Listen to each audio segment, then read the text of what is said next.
ആലപ്പുഴ മാന്നാർ ചെന്നിത്തലയിൽ പൊള്ളലേറ്റ് കൊല്ലപ്പെട്ട വൃദ്ധ ദമ്പതികളുടെ മൃതദേഹം ഇന്ന് സംസ്കരിക്കും. അല്പസമയത്തിനകം മാന്നാറിലെ വളപ്പിലാണ് സംസ്കാരം നടക്കുക. കൊലപാതകം നടത്തിയ മകൻ വിജയനെ ഇന്ന് മജിസ്ട്രേറ്റ് മുന്നിൽ ഹാജരാക്കും. മാന്നാറിൽ നിന്ന് മനീഷ് മഹിമാൽ ചേരുന്നു. Manish, good morning. യഥാർത്ഥത്തിൽ ഈ വൃദ്ധ ദമ്പതികളെ ചുട്ടുകൊന്ന ഈ മകൻ, അയാളുടെ ബാക്ക്ഗ്രൗണ്ട് എന്താണ് ശരിക്കും? Good morning. Good morning S K.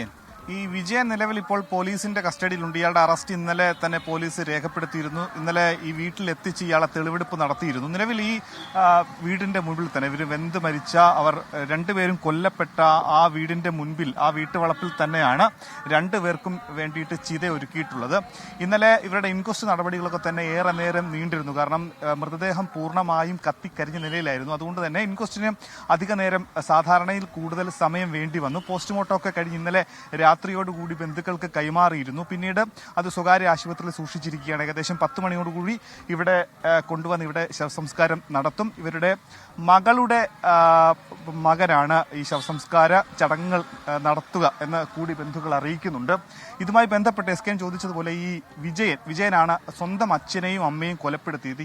ഇയാളെ സംബന്ധിച്ച് നാട്ടുകാർ പറയുന്നത് ഇയാൾ ഒരു ശാന്ത സ്വഭാവക്കാരനാണ്. മറ്റേതെങ്കിലും ക്രിമിനൽ കേസോ അങ്ങനെ എന്തെങ്കിലും പശ്ചാത്തലമോ ഇയാൾക്കില്ല. ഇയാൾ ഏതെങ്കിലും ഒരു വഴക്കുള്ള സ്ഥലത്ത് അല്ലെങ്കിൽ ഒരു പ്രശ്നബാധിത മേഖലയിൽ എത്തിയാൽ പോലും അവിടെ നിന്ന് മാറി നിൽക്കുക, ആരെങ്കിലുമായി വഴക്കുണ്ടാക്കാൻ പോലും അങ്ങനത്തെ കാര്യങ്ങൾക്കൊന്നും ചെയ്യാത്ത ഒരു ശാന്ത സ്വഭാവക്കാരനാണ് എന്നാണ് നാട്ടുകാർ പറയുന്നത്. പക്ഷേ ഇന്നലെ ഈ തെളിവെടുപ്പിന് ഇവിടെ എത്തിച്ചപ്പോൾ അക്ഷരാർത്ഥത്തിൽ പോലീസ് പോലും ഞെട്ടിപ്പോയി. കാരണം ഇയാൾ ഈ കൊലപാതകം നടത്തുന്നതിന് മുൻപ് വെളുപ്പിനെ 3:30ക്കാണ് പെട്രോൾ ഒഴിച്ചത്. 6 ലിറ്റർ പെട്രോളാണ് ഈ വീടിന് മുഴുവനായി ഭാഗത്തേക്ക് ഒഴിച്ചത്. അതിനു മുൻപ് ഈ അച്ഛനെയും അമ്മയെയും മർദ്ദിച്ചിരുന്നു. കാരണം ഇന്നലെ ഇവിടെ നടത്തിയ പരിശോധനയിൽ അവരുടെ ബെഡിൽ നിന്നും രക്തത്തുള്ളികൾ കണ്ടെത്തിയിരുന്നു. അതുകൊണ്ട് തന്നെ പെട്രോൾ ഒഴിച്ച് കത്തിക്കുന്നതിന് മുൻപ് ഇവരെ മർദ്ദിച്ച് അവശരാക്കിയിട്ട ശേഷമായിരുന്നു പെട്രോൾ വീടിന് പുറത്തും ഒപ്പം തന്നെ അകത്തും ഇവർ കിടന്നിരുന്ന ബെഡിലുമൊക്കെ തന്നെ ഇയാൾ ഈ പെട്രോൾ ഒഴിച്ചിരുന്നു.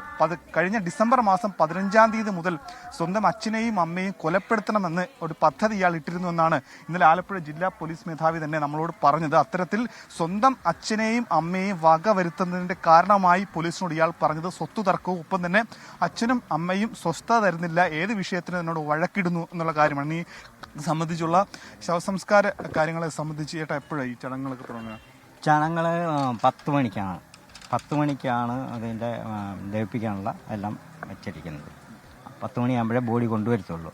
അധികം സമയം വെച്ചേക്കത്തില്ല. കൂടി വന്നാൽ ഒരു 15 മിനിറ്റ്, അരമണിക്കൂറിനുള്ളിൽ ദഹിപ്പിക്കും. ഇപ്പം മാവേലിക്കര ഗവൺമെൻറ് ഹോസ്പിറ്റലിലാണ് കൊണ്ടുവരാൻ പോയേക്കുവാണ്. അങ്ങനെയാണ് ഇപ്പം അദ്ദേഹം പറഞ്ഞതുപോലെ 10 മണിയോടുകൂടി ചടങ്ങുകൾ ആരംഭിക്കും. അതുപോലെ വിജയൻ നിലവിൽ കോടതിയിൽ ഹാജരാക്കിയിട്ടില്ല. ഇന്ന് മജിസ്ട്രേറ്റിന് മുൻപിൽ ഹാജരാക്കും. തെളിവെടുപ്പ് ഇന്നലെ തന്നെ പൂർത്തിയാക്കിയിരുന്നു. ഇയാൾക്കെതിരെ കൊലക്കുറ്റത്തിന് തന്നെയാണ് കേസെടുത്തിട്ടുള്ളത്. ഇയാൾ ആസൂത്രിതമായി നടത്തിയ കൊലപാതകമെന്നാണ് പോലീസിന്റെ കണ്ടെത്തൽ. S K. Okay, thank you.